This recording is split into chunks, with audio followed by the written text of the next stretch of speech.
2023 అయిపోయింది, 2024 వచ్చింది. First of all మీ అందరికీ హ్యాపీ న్యూ ఇయర్. ఈ వీడియోలో భాగంగా 2023 రిపోర్ట్ కార్డ్ చూద్దాం. ముఖ్యంగా 2023లో ఏ స్టాక్స్ మంచి రిటర్న్ ఇచ్చాయి,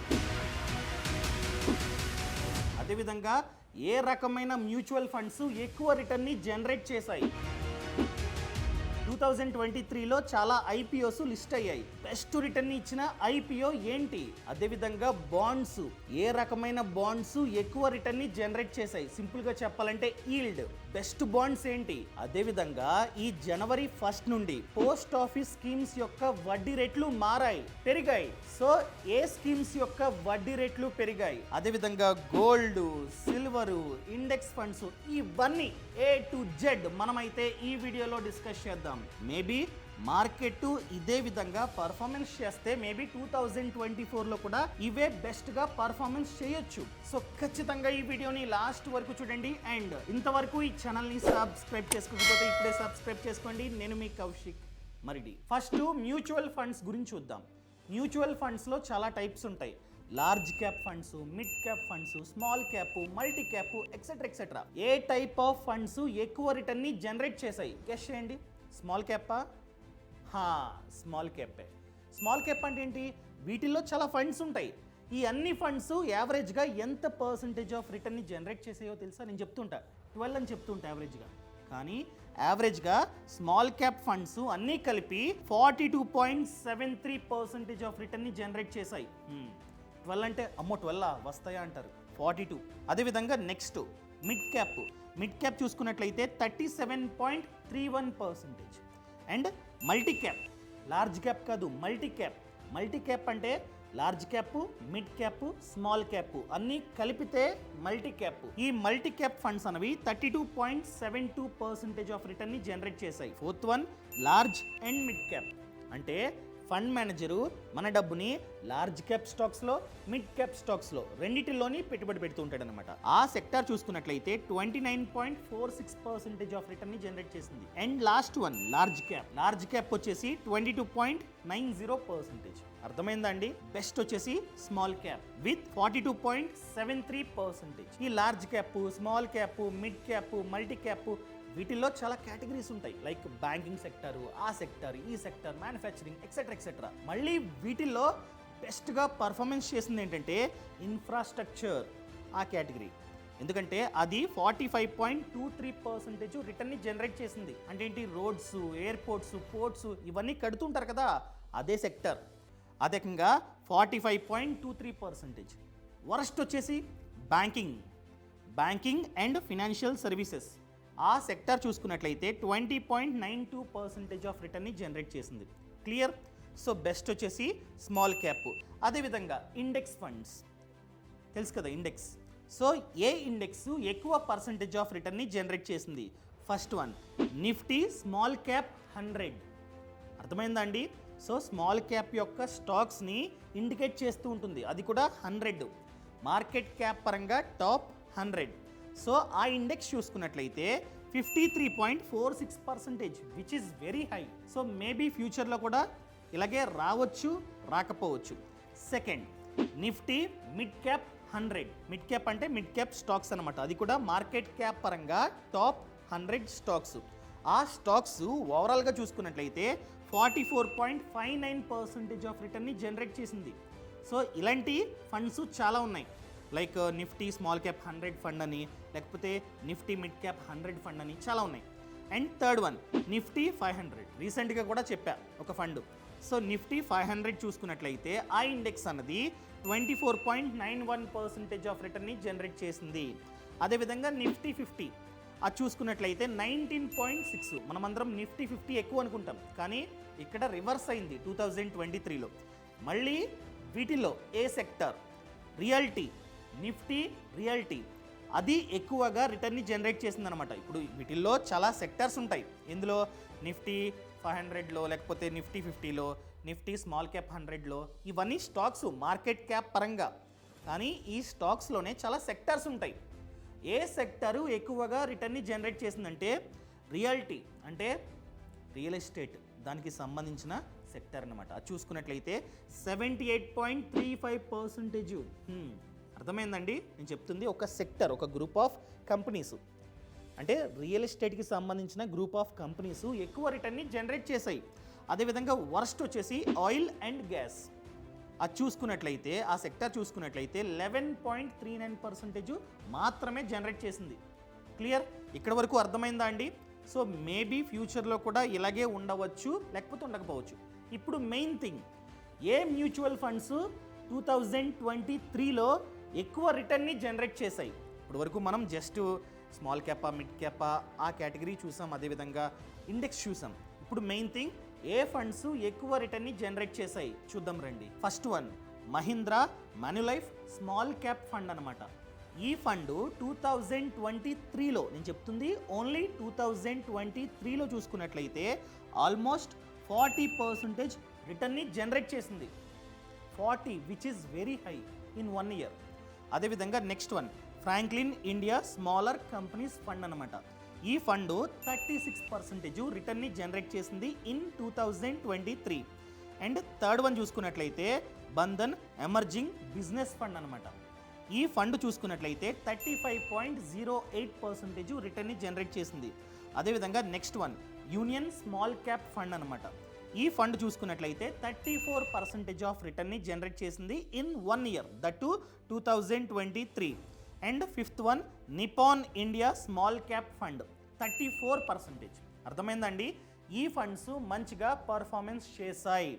ఇవి మ్యూచువల్ ఫండ్స్. ఇప్పుడు main thing, stock market. Stock మార్కెట్లో ఏ స్టాక్స్ 2023లో ఎక్కువ రిటర్న్ని జనరేట్ చేశాయి? First one REC limited. ఈ కంపెనీ చూసుకున్నట్లయితే ఏకంగా 100%, కాదు 200 కాదు, ఏకంగా 254% ఆఫ్ రిటర్న్ని జనరేట్ చేసింది. 254%, విచ్ ఈస్ వెరీ హై. అదేవిధంగా second one power finance corporation. ఈ power finance corporation company 238% of రిటర్న్ని జనరేట్ చేసింది ఓన్లీ ఇన్ 2023, 1 yearలో. Next Bharat heavy electricals. ఈ కంపెనీ 144%. అదేవిధంగా నెక్స్ట్ వన్ ఎన్టీపీసీ లిమిటెడ్, అనగా నేషనల్ థర్మల్ పవర్ కార్పొరేషన్ అనమాట. ఈ కంపెనీ చూసుకున్నట్లయితే 87% ఆఫ్ రిటర్న్ని జనరేట్ చేసింది. అదేవిధంగా నెక్స్ట్ వన్ ఆయిల్ ఇండియా 79%. అదేవిధంగా ఇండియన్ ఆయిల్ కార్పొరేషన్ లిమిటెడ్ 70%. ఈ విధంగా ఈ స్టాక్స్ 2023లో మంచిగా రిటర్న్స్ అనేవి ఇచ్చాయి. క్లియర్? ఇప్పుడు main thing, IPO, initial public offering. 2023లో చాలా ఐపీఓస్ లిస్ట్ అయ్యాయి. వాటిలో ఎక్కువ పర్సంటేజ్ ఆఫ్ రిటర్న్ని ఏ ఐపీఓస్ ఇచ్చాయి చూద్దాం. First one Tata tech. Tata tech company చూసుకున్నట్లయితే 163% ఆఫ్ రిటర్న్ని జనరేట్ చేసింది. అంటే ఇష్యూ ప్రైస్ వచ్చేసి 500, కానీ లిస్ట్ అయింది వచ్చేసి 1314 రూపీస్ అనమాట. అదేవిధంగా next one idea forge tech. ఈ కంపెనీ చూసుకున్నట్లయితే ఏకంగా 93% ఆఫ్ రిటర్న్ని జనరేట్ చేసింది. Issue price 672. అది ఎంతకి లిస్ట్ అయింది? ఏకంగా 1296కి లిస్ట్ అయింది. అర్థమైందా అండి? లిస్ట్ అయ్యి ఆ రోజుకి అంతకి ఎండ్ అయింది ఆ ప్రైజ్ ఇది. సో 93% రిటర్న్ అనమాట. అదేవిధంగా థర్డ్ వన్ ఉత్కర్ష్ ఎస్ఎఫ్బి. ఈ కంపెనీ చూసుకున్నట్లయితే 92% ఆఫ్ రిటర్న్ని జనరేట్ చేసింది. సో 25కి ఇష్యూ ప్రైస్, కానీ లిస్ట్ అయింది 48కి అనమాట. అదేవిధంగా ఐఆర్ఈడిఏ. ఈ కంపెనీ చూసుకున్నట్లయితే 87%. New web tech. ఈ కంపెనీ చూసుకున్నట్లయితే 82% రిటర్న్ మనకైతే జనరేట్ చేసింది. క్లియర్? ఇప్పుడు మెయిన్ థింగ్, చాలామంది గోల్డ్, సిల్వర్లో వాళ్ళ డబ్బుని పెట్టుబడి పెడుతూ ఉంటారు. సో గోల్డ్, సిల్వరు ఎంత పర్సంటేజ్ ఆఫ్ రిటర్న్ని జనరేట్ చేశాయి 2023లో చూద్దాం. గోల్డ్ చూసుకున్నట్లయితే 15.35%, which is good, more than inflation. అదే సిల్వర్ చూసుకున్నట్లయితే 8.87%. Okay, fine.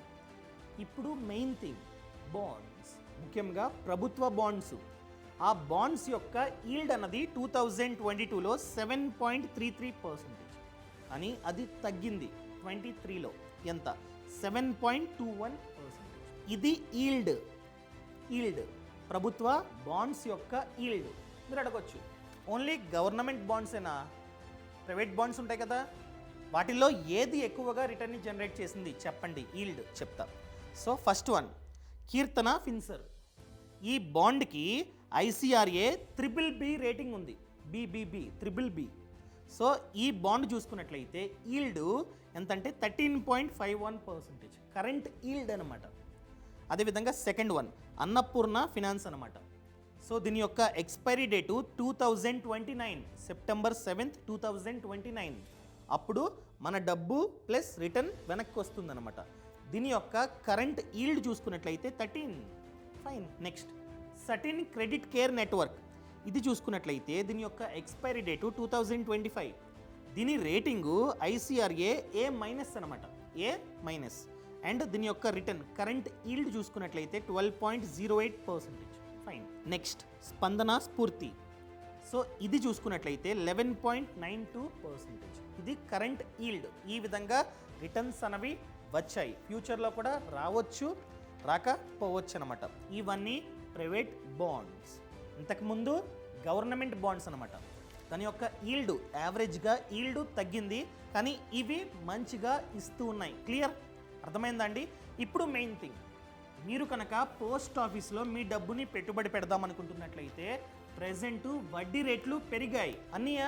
అన్నీ కాదు, 3. First one Sukanya Samriddhi Yojana. ఈ పథకం యొక్క వడ్డీ రేటు 8% నుండి 8.2%కి పెరిగింది, 0.2% పెరిగింది. క్లియర్? ఎవరింట్లో అయితే ఆడపిల్ల ఉందో వాళ్ళందరూ ఈ పథకం కట్టాలి, కడితే మంచిది. నెక్స్ట్ టైమ్ డిపాజిట్స్ అనగా ఫిక్స్డ్ డిపాజిట్స్. పోస్ట్ ఆఫీస్లో టైమ్ డిపాజిట్స్ అంటాం. సో 3 ఇయర్ టైమ్ డిపాజిట్ యొక్క వడ్డీ రేటు పెరిగింది. ఇంతకుముందు 7, కానీ ఇప్పుడు 7.2, 0.2% పెరిగింది. అదేవిధంగా 5 ఇయర్ టైమ్ డిపాజిట్ అనగా 5 ఇయర్స్ ఎఫ్డి. మీరు కనుక పోస్ట్ ఆఫీస్లో 5 ఇయర్స్కి ఎఫ్డి చేసుకుందాం అనుకున్నట్లయితే వడ్డీ కాస్త పెరిగింది. ఇంతకుముందు 6.5, ఇప్పుడు 6.7. ఇదండి, ఇది అప్డేట్. ఈ సమాచారం నచ్చితే దయచేసి కింద కామెంట్లో చెప్పండి. యూజ్ అయితే యూజ్ అయింది, లేకపోతే లేదు. అదేవిధంగా ఫ్రీడమ్ యాప్ అండి. ఫ్రీడమ్ యాప్లో చూసుకున్నట్లయితే 1000 కన్నా ఎక్కువే కోర్సెస్ ఉన్నాయి. ప్రతి దాని మీద కోర్స్ ఉంది, including Sukanya Samriddhi Yojana, PPF, health insurance, gold loan, etcetera, home loan, A to Z. అదేవిధంగా బిజినెస్. మీరు కనుక ఇంట్లో కూర్చొని ఏదైనా వ్యాపారాన్ని తక్కువ పెట్టుబడితో స్టార్ట్ చేద్దాం అనుకున్నట్లయితే ఫ్రీడమ్ యాప్లో కోర్స్ ఉంది. ఎవరైతే ఆ బిజినెస్లో సక్సెస్ అయ్యారో వాళ్ళు మనకి A to Z నేర్పిస్తారనమాట. For example chocolate making business ఏ విధంగా స్టార్ట్ చేయాలి, ఎంత పెట్టుబడి అవుతుంది, ఇంట్లోనే ఏ విధంగా తయారు చేయాలి నేర్పిస్తారు.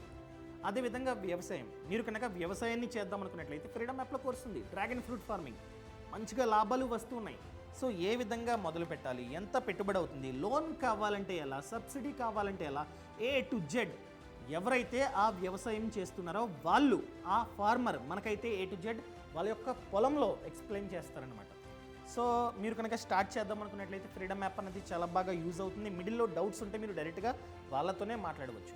సో ఇప్పుడే ఫ్రీడమ్ యాప్ని డౌన్లోడ్ చేసుకోండి. యాప్ లింక్ అన్నది కింద డిస్క్రిప్షన్లో ఉంది. Thank you so much. Thanks for watching.